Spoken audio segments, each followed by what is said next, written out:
This is the People's School for Marxist-Leninist Studies. Today is Thursday, August 6, 2020. I want to remind everybody on the phone that today is a very important date in the history of U.S. imperialism. On today, August 6, 1945, the United States dropped the first atomic weapon on a populated city in Japan called Hiroshima. And on August 9th, a few days later, they dropped the second atomic weapon on the city of Nagasaki. And that was the only country, the only one to ever use atomic weapons on civilian targets. Remember that. Very important to never forget that. The slogan for many of us after that was never again, Hiroshima never again.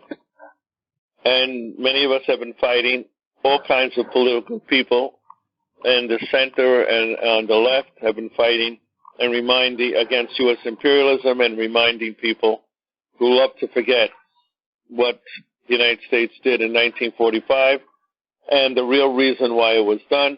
I'm not going to go into it now. We'll have a class on that, on the reason why they dropped the bomb on civilian targets in 1945. But tonight's class is going to be a very interesting class. I learned a lot from reading. The author is interesting, number one. The subject matter is interesting. It's called The Meaning of Social Fascism. And I'll explain to that briefly what it was, and then I'm going to read something from the pamphlet. And it was done 1932. Depression was 1929, the Big Depression, the stock market crash, and it lasted for the whole 30s.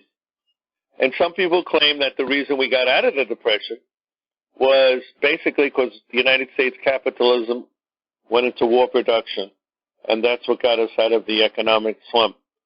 But tonight's class is The Meaning of Social Fascism. It's historical and theoretical background, and it's written by a very interesting individual, the General Secretary of the Communist Party, Comrade Earl Browder, and I do use the word comrade.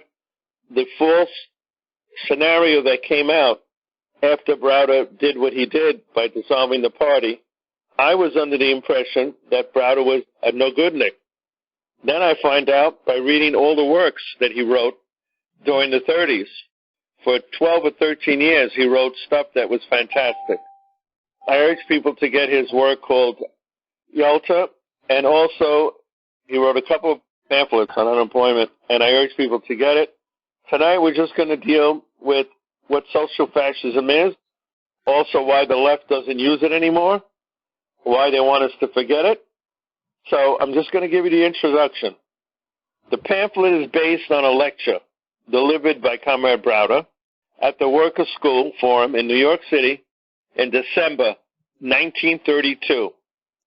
It's a thoroughgoing analysis of fascist essence at the present time, at that time. International social democracy, its role in bringing fascism into power, deserves to be accessible to the broadest number of workers in this country. This is especially true now, this I'm reading from the introduction, when the complete betrayal of German workers by the leadership of the Socialist Party, not only in the United States, but the German Social Democratic Party, and the reformist trade unions in Germany.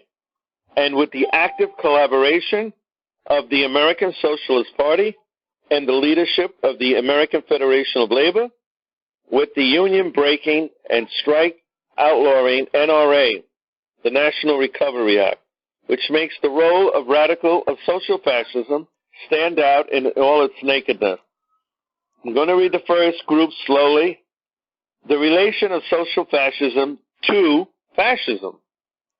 Fascism is a distinctive characteristic of the post-war, meaning post-World I, period of capitalism. It is one of the expressions of the efforts of the capitalist class to bolster up and to defend their declining rule. Remember the period in World War I? The Russian Revolution, 1917, Russia leaving the war, overthrow of the Tsar. All this was a period of decline for American capitalism, and the war, by the way, World War I, was held because of colonies and markets between capitalist Germany, capitalist England. It was a war between capitalists for markets. One specific feature of fascism itself is the open abandonment of parliamentary forms of government. In other words, fascists no longer used the parliament. They went outside the parliament, and they used the street. That's how the brown shirts in Germany got started. Reminder, 1922. What happened? Hitler tried the so-called beer tavern uprising. He used the street people who were unemployed from World War I, the veterans that came back. He used them as what we call the brown shirt movement, separate from the black shirt. That's separate. That's separate from the Gestapo. Brown shirts were the ones in the streets who came in and broke up rallies of communists and trade unionists. In response to that, the party set up something called Antifa. Does that sound familiar? It was the original Antifa, which was set up by the German Communist Party of Germany, the KPD, and it was a self-defense force, not an offensive force. I want people to know that. Their job was to protect the trade unionists and the communists from open attack by the brown shirt movement of the Nazi Party. Getting back to what the definition is, the abandonment of parliamentary forms of government. It has been seized upon by bourgeois, meaning capitalist ideologues, as a characteristic form of fascism. On this basis, the attempt has been made to create a general opinion among the people that the issue of fascism is an issue between parliamentary democracy and dictatorial government. That's the way the histories of the capitalists present fascism. Especially is the formula made use by the parties of the International. I'll remind people what that is. First International was set up by Marx and Engels. It was the German International Working Class Party, the First International. The Second International were actually the socialist parties who said they were basing their ideology on Marx. And they set up the Second International. In reality, they were a socialist international. It happened before the 1917 Bolshevik uprising. Upon the basis of the Second International, of this formula, they lumped together fascism and communism, and they do that to this day. To this day, they say fascism and communism is the same. In fact, the European Union recently, we used to call it the Common Market, now it's called the European Union. They just passed a ruling recently, as of a year or two ago, that fascism and communism was the same. Could you imagine that? The people that fought fascism were considered fascist. They were called two forms of dictatorship in opposition to bourgeois democracy, for which they claim to stand. This formula of the capitalists serves the purpose of what? Obscuring, hiding the real issues before the workers, and of diverting the energies of the workers from the revolutionary struggle for the defense of their immediate needs, housing, jobs, food, and for the destruction of the capitalist system. That's what we're calling for. It is itself the theoretical connecting link between fascism and social fascism. But otherwise, it is an empty, unscientific phrase which ignores the real basis of the different political forms. And I'm going to read a quote now from Lenin. People always have been, and they always will be. Listen to what Lenin say.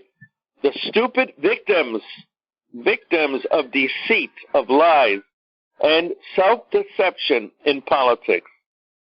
Continuing Lenin's quote, until people learn behind every kind of moral, religious, political, social, phrase, declaration, and promise to seek out the interests of this or that class. That's what Lenin said. People have to learn that everything that comes out, the culture of a society, is based on the bourgeois lies and everything the bourgeoisie is pushing. Fascism is merely one of the forms of the dictatorship of the capitalist class.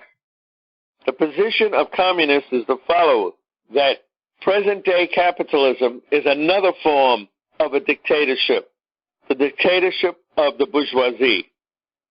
The dictatorship of the capitalist class exists and has existed in many forms. Historically, form of capitalist dictatorship is the bourgeois republic. So that's the historical form of capitalist dictatorship, the bourgeois republic, based upon a general franchise. But in every few instances does this develop in reality in a pure form. However, it is an axiom of Marxism itself that whatever the particular form of government, whether it's constitutional, whether it's a constitutional monarchy, whether it's a bourgeois republic with limited, remember, not everybody could vote, with limited franchise, or a bourgeois republic with broad franchise like we have here, the class content of these forms of government has always remained the same. All of them are merely forms of the dictatorship of the capitalist class, or we better know it as the dictatorship of the bourgeoisie.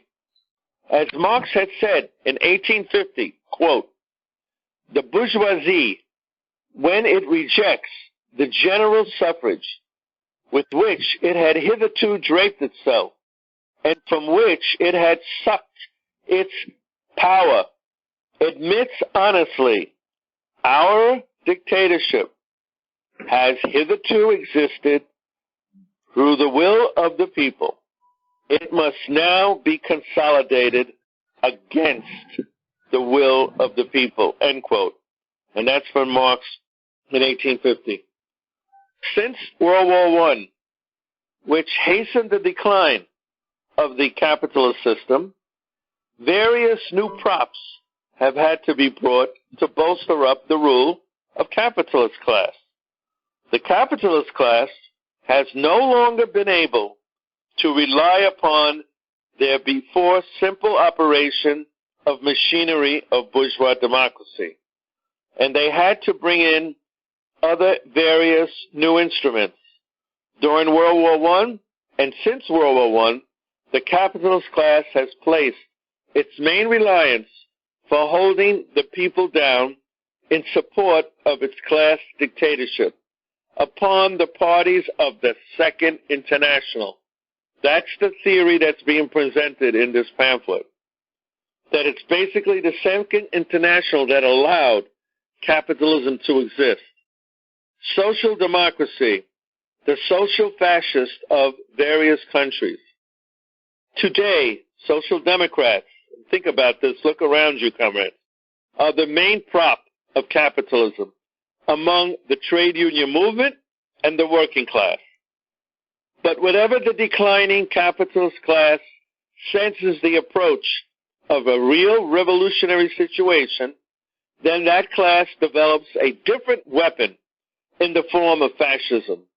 If social fascism, in parentheses, social democracy, is the use of the various socialist parties to mobilize working people in support of declining capitalism, fascism is the mobilization itself under different demagogic slogans, like think about what Trump is saying, primarily of the declassed and middle class elements and politically backward and impoverished peasant masses under the direct control and supervision of finance capital.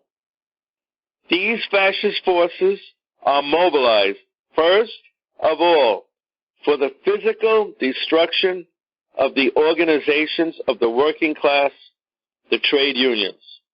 supporting the capitalist dictatorship by open violence.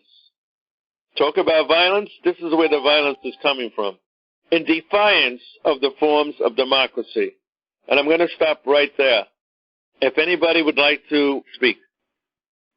I want everyone to pay attention to how he says that our so-called republic is not a republic, it's a dictatorship, because the only class that's in control is the capitalist class.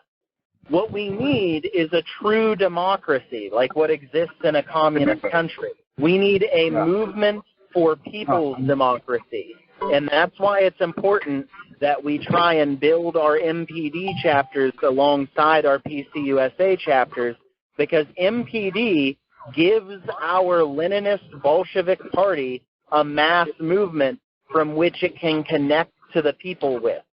Without MPD, there is not a movement for people's democracy to end the class dictatorship. That is all. That's excellent. Thank you, comrade. Excellent analysis. So what group or party do you think plays the role of social fascists in the United States? In our country, it's obvious. The social democratic elements, for example, the CPUSA is no longer a Bolshevik party. They'll tell you that they don't believe in a Bolshevik party. They just had a study group with Lenin, I was told by one of their people, and they left out the chapters that had to do with revolution. Could you imagine talking about Lenin without talking about revolution? So that's one group. Another group is DSA, Democratic Socialists of America. Another group is the Jacobin magazine. It's another social democratic. So those are the ones I could think of right off the top of my head. I just had a question about if you have read called Fascism and Social Revolution by R. Palme Dutt. R. Palme Dutt. That is excellent. I'm glad you brought that up. We really need to resurrect that book. Yes, comrade. Anything you want to say about it? It's an extremely under-known book, and we were just talking about the mechanisms of fascism, and it really goes deep into explaining where it came from with the use of Bonapartism and its backwardness economically and intellectually and such. And it really just kind of lays it all out, where it came from and what people were a part of it and started it and that kind of deal. So I was just wondering if you've ever heard of that book. Not only have the old-timers heard of it, we read it years ago. The book is called Fascism and Social Revolution. The author was a member of the British Communist Party. R. Palme, P-A-L-M-A, I think it was, Dutt. The last name is Dutt, D-U-T-T. I really liked that you read about the origins of Antifa and the context around it. I think it's something that needs to be talked about a lot more because, as you mentioned earlier, people will try accusing Antifa and socialism of being connected to Nazism. I'm going to go back to the reading because it's really interesting. I hope everybody finds it as informative as I have. And at another time, the open use of social democracy as an instrument of capitalist government, it threatens to destroy or undermine seriously the mass base of this party, a communist party. And the masses that follow the Socialist Party begin to turn to the Communist Party. That's going on right now today by the number every day of recruits we're getting into the party. And for the time being, it allows the Socialist Party ideology to recoup its mass strength by passing over to the role of, quote, loyal opposition, ready to come again to the foreground when called on to take up the task of ruling for capitalism. I want to mention in Greece, the elections 4 years ago, 3 or 4 years ago, there was a discussion in the communist movement whether the Communist Party of Greece should take ministerial positions in the government that was led by Syriza. And what happened was that the CP, KKE, Kukue in Greek, warned that they weren't going to solve the problems, the so-called left government, that they were eventually going to collapse, and support European Union and not do anything, basically turn on the working class. And that's exactly what happened, by the way. I want everybody to know that happened. So it's important to look at the people who warned you, who warned us of what was going to happen if we followed a certain road. And it's not that they have a crystal ball. It's that they've been doing this for so many years. They know the response of social democracy. Getting back to the text. Only in this sense, now remember, this was written in 1932. Who was in power in the United States in 32? Roosevelt. He just came in. There was an election, and the Communist Party ran their own candidate, William Z. Forster. And the Democrats ran Roosevelt. At that time, Roosevelt was not as left as he was later on.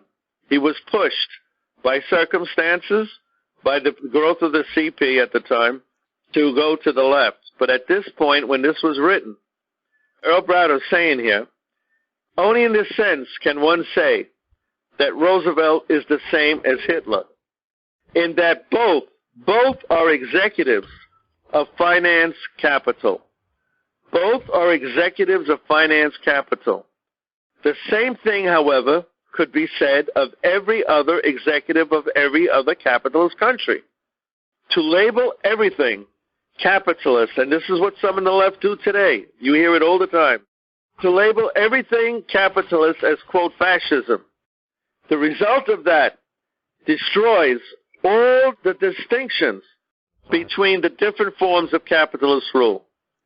If we should raise these distinctions to a higher level in principle between fascism on one side and bourgeois democracy on the other side, this would be following in the line of reformism, of social fascism. But on the other hand, to ignore entirely these distinctions would be tactical stupidity. There are distinctions. That's what Earl Browder was saying, and that's what the party said during this period. It would be an example of, quote, ultra-left doctrineerism. That's number one. Number two, the growth of fascist tendencies is a sign of the weakening of the rule of finance capital. It is a sign of the deepening crisis, a sign that finance capital can no longer rule in the old ways that it did before. It must turn to an open and brutal, that's the key word, brutal, and terroristic methods, not as an exception, but as a rule for the oppression of the population at home and preparing for war abroad.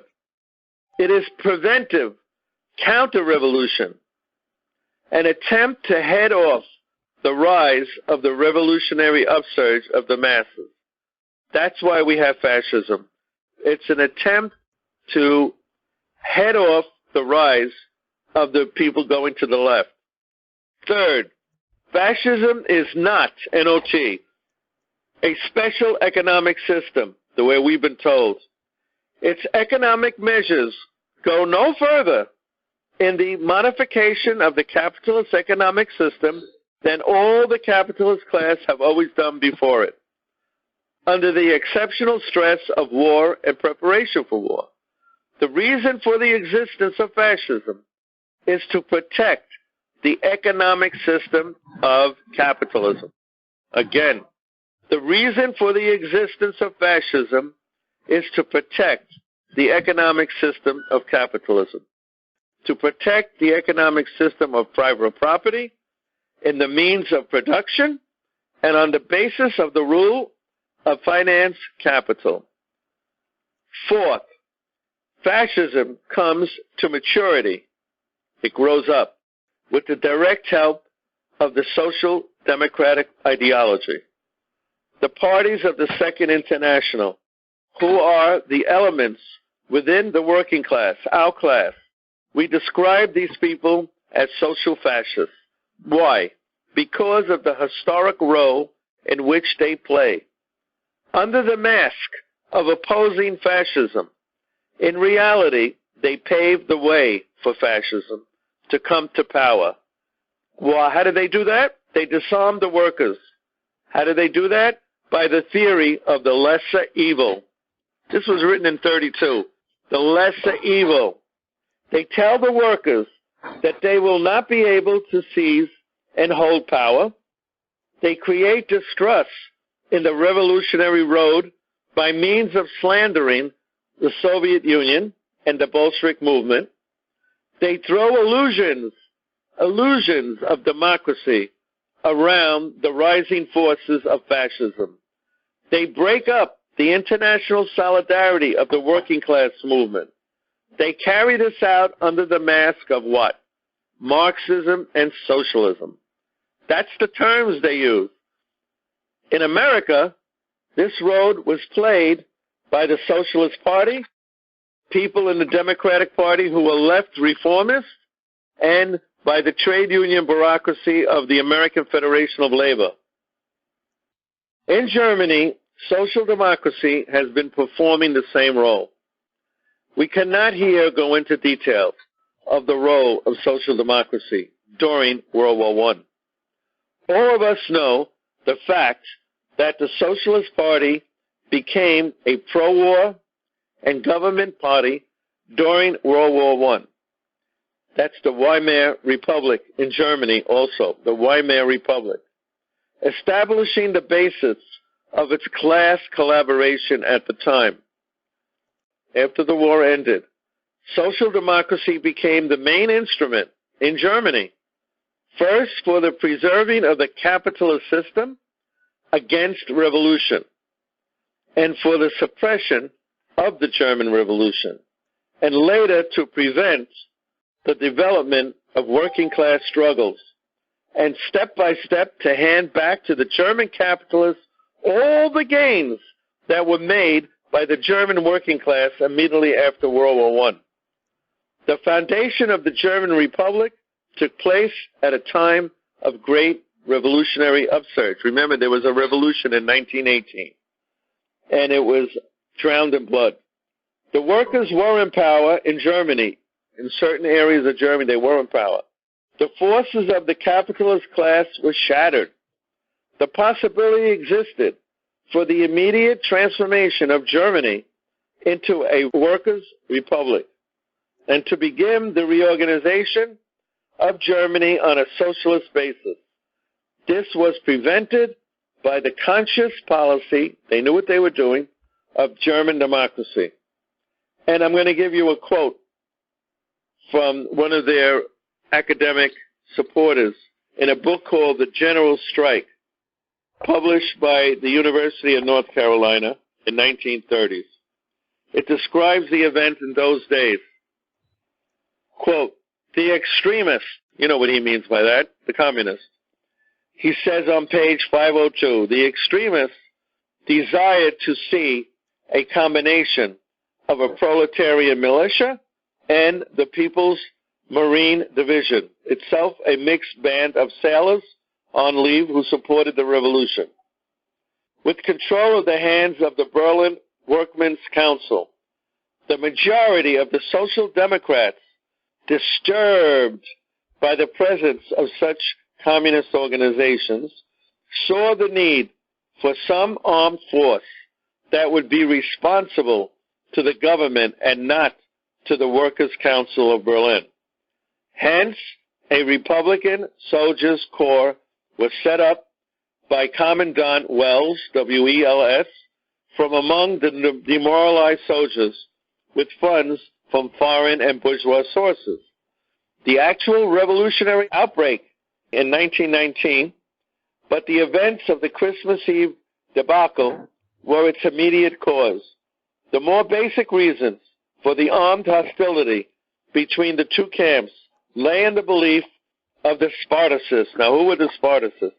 The Spartacists were the beginnings of the Communist Party of Germany. They were led by Rosa Luxemburg and Karl Liebknecht. They were the original founders of the Spartacists in Germany. And the ranks of the independents that the revolutionary was not really complete until the workers were in command, just the way they did in Russia. The government of Ebert and Schneiderman, they were Social Democrats in the Weimar Republic, and the majority of Social Democrats held that the revolution had ended when they, the Social Democrats, came to power. The government had felt that the majority of the German nation were behind the Social Democrats in opposing any workers' uprising, and such proved to be the case when the Constituent Assembly was elected in January. At that moment, however, the forces behind the extremists, which means the communists according to the author, were greater than even that the Spartacist League themselves were aware of. So in this great street demonstration on January 5th, Spartacist leaders themselves were surprised by the powerful response which their call to protest had elicited. According to the Manchester Guardian in England in 1919, quote, both the revolutionaries and the government proclaimed a general strike and called upon their followers to display their forces in the streets. The government, which was headed by Social Democrats, called for a general strike in the hope that masses of their supporters, would overawe the communists. As it was, on Monday morning, January 6, 1919, the shops were all closed, and I'm not going to go on. So the revolution was crushed by the Social Democrats. I'm going to stop right there and ask for any questions. What is the origin of the term social fascism? Is that something of Browder's or something else? No, definitely not. That came from Stalin, actually. The origin came from Stalin. Okay. So originally. Raised by the Bolsheviks. Yes, correct. That was the opinion. That changed, comrades. At the 7th Congress of the Comintern, I believe it was the 7th in 1935 or 6, the line changed from opposing social fascism. The line changed was during the Spanish Civil War, actually, to having united fronts against fascism. The line changed, and we can talk about why the line changed later on. But right now I just want to deal with social fascism. When you were giving the first, second, third, I got a little confused. I'll try to make it a yes or no. He's saying that fascism obviously grows out nationally under the condition of capitalist decline, and in his next sentence he says that it's only another form of the same class rule, dictatorship of finance capital. So as far as he's concerned, the bourgeois democracy, when it's declining, capitalist or finance capital, it's the same thing? Correct.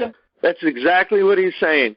To use the term by Georgy Dimitrov, when they start losing control, when capitalists start losing control, they take off the velvet glove that they ruled with, and they put on the iron fist. That's a quote from Georgy Dimitrov.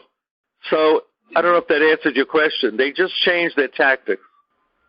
Now, it says you don't want to label everything fascism because Correct. There are distinctions.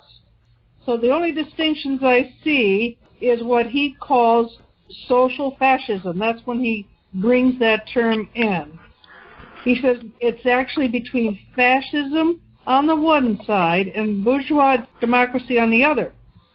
And he said that are the two distinctions of fascism, and we are focusing on social fascism, right? Okay. He basically says, this is his thesis that's supported by Stalin. This is Stalin's thesis. Social democracy paves the way, not for democracy, not for bourgeois democracy, but for fascism. That's the thesis. That bourgeois democracy? Bourgeois democracy? No. Or social democracy. Social Democrats, like DSA, you know what, Democratic Socialists of America. Social Democrats. People that think we can keep capitalism, but we can still have the means of production under capitalism, but we could have a social system that's kinder, that's better. In other words, we can still keep capitalism. That's the thesis of social democracy. So I hope I answered something. You did. Would it be accurate to portray Roosevelt in 1932, when he was first elected, as a social fascist, and that's why the Communist Party opposed him? I would say that they saw Roosevelt not as a social fascist, because remember, most of the WPA and CCC and a lot of other things, especially the ones that helped the unions, came after 32. I may be incorrect on that, but it's my understanding that Roosevelt was much more to the left in 33, 34, because the party position changed. At the next election, they did not put up their own candidate. They supported Roosevelt. So they had to support him because he was changing. Otherwise, they wouldn't have supported him. That's my understanding. I don't know if I answered your question. 1936. 36, okay. So between 32 and 36. And that could be because the line changed. The line at the 7th Comintern changed in that same period. So maybe that was a reason. Well, I'm trying to analyze. Yeah, that's what we're all doing. We're all trying to analyze this. From what I'm hearing, he's saying that social fascism and social democracy leads to fascism, and we had in the United States at that time a large fascist movement, pro-German movement. So we had that going on at the same time that Roosevelt was ascending to power. Yeah, very true. Very true. But yet the party ran their own candidates. They ran William Z. Foster and James Ford. William Foster ran in 1928. That was the presidential election. 1932 was Roosevelt. Right. The question is, what did the party support in 32? That's the question we're trying to find out. Does anybody know the answer? They ran William Foster in 1932. They did. I was correct. Okay. Thank you, comrade, for that. Please. I feel like I'm picking up what this man is putting down here and understanding this stuff about social fascism and social democracy. How do we best employ this knowledge? Should we go with the United Front, or should we wholly reject the Bernie Sanders? It's funny you said that, because I thought the same thing. Go ahead. I'm wondering which did prove more effective historically, the full rejection and opposition and the pulling off of the mask of social democracy, or the United Front, anything to stop fascism. Okay, I'm glad you asked that question, because I asked myself the same question today, and I came to some kind of commonality. The position before the Comintern decision of 37, when we talked about social fascism, I don't see any of that as incorrect. I'm looking around the world after that, and I see social fascism always leading to fascism. I don't believe they know how to fight fascism, the social fascists, the social democrats. Their prime aim is to keep capitalism at all costs. And so therefore, I understand the whole issue of that. And I think the difference between the book about the United Front and this is that we worked with the rank and file before 1937 or 36. The party's position was to work with the rank and file of the workers. By the way, United Front means working together with other working class parties. I want to correct that. We use it today as meaning really the Popular Front. We confuse the term Popular Front and United Front. We say in our language today, let's have a united front. That's not what the communists meant or Dimitrov meant by the United Front. He was talking about the Workers' Party, the Social Democrats, and the Communists working jointly together against fascism. Today, when they use the term United Front, I think everybody knows, they think it means working with all kinds of people against fascism. That's not the same terminology. The terminology the communists used and everybody used around the world when we joined forces against fascism was called the Popular Front. So let's clarify that, please. When we talk about a united front, we really mean a popular front. But again, the language has been changed. I think we need a class on that. I think it's important what you just raised. all I wanted to point out was I do think that FDR was a form of social fascism, because when presented with the business plot that Smedley Butler had uncovered, instead of actually prosecuting the DuPonts and the other people that had come up with this attempt to try and institute fascism in the United States, he put them in his back pocket, only for what I would presume the kinds of policies that those people wanted to be instituted 50, 60 years later through Reagan and Clinton. That's a very good point. Thank you. Very interesting. I never thought of that. I just want to end with, and I don't know about everybody else, but I found this, for me, it was educational. I didn't know a lot of this. I thought it was a good class. I think when we were discussing about the United States war economy, it would be good to mention that the United States war economy is a good example of a planned economy functioning successfully. Thanks. All right, thank you. Good point. A war economy is basically a planned economy, but for capitalism. Interesting. Comrade, when I was about 11, and I know I was young, I read Mein Kampf, and that was, Hitler wrote that when he was incarcerated after the beer hall putsch. And wasn't that in 1923? Because 10 years later, yeah, it was 22 or 23. The putsch, I thought, was in 22, but it's a difference of a year or two, yeah. But yeah, he was sentenced to, I think, 5 years, and he spent 2 years of that writing Mein Kampf. And I might have been kind of young to be reading that, but I do remember that. It was remarkable that he could go from convict to chancellor in a decade.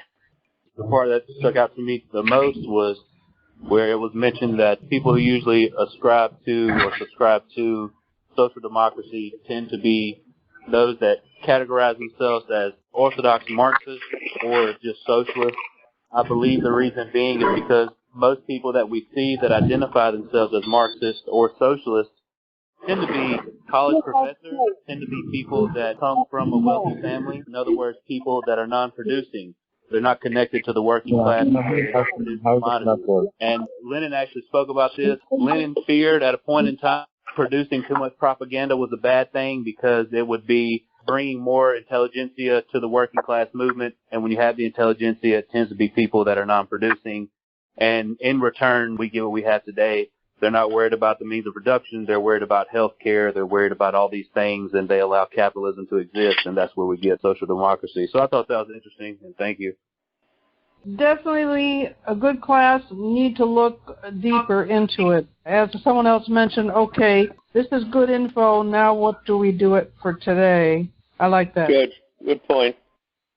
I would just remark on the whole thing about how equating communists to fascists being the same thing. Let's not forget about the Congress of Cultural Freedom funded by the CIA. They boast about it. You could Google it. It's the first thing that boast about how successful it was, and they funded leftist movements all over the world, and especially in America, to make it look like there was a different leftism than traditional Marxist-Leninism.